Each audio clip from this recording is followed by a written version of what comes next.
Okay.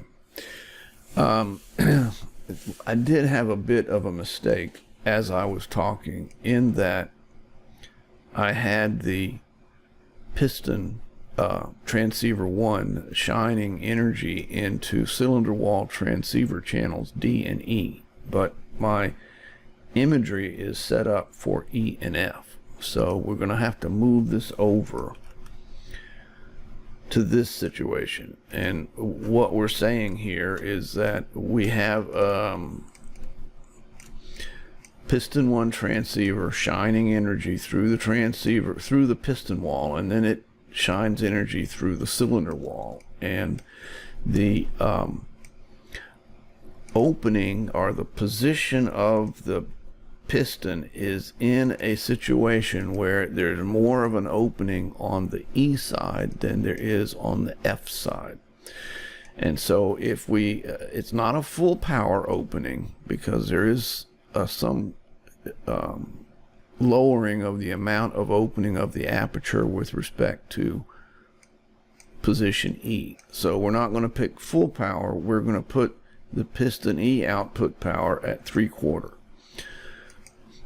So this is what we're seeing as the power coming through from piston transceiver 1 to cylinder wall transceiver E.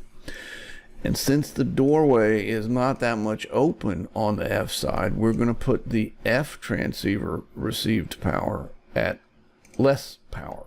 So you see that E has got this 3/4 power, and F has got this 1/4 power.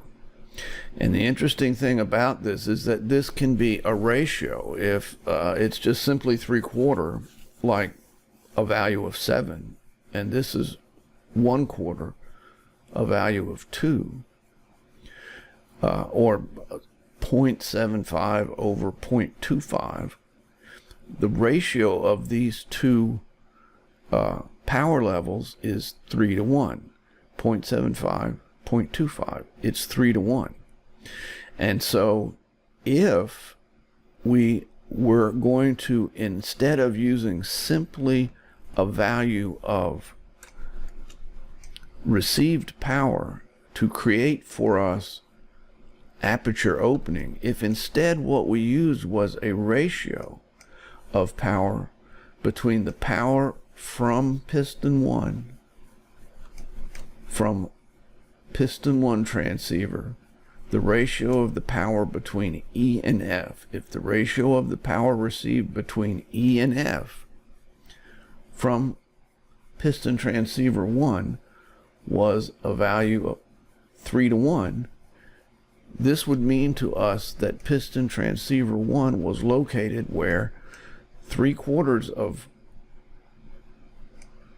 piston transceiver 1 was overlapping the E channel of the cylinder wall, and 1/4 of piston transceiver 1 was overlapping the F channel. And the interesting thing about this is, if instead of just using a value of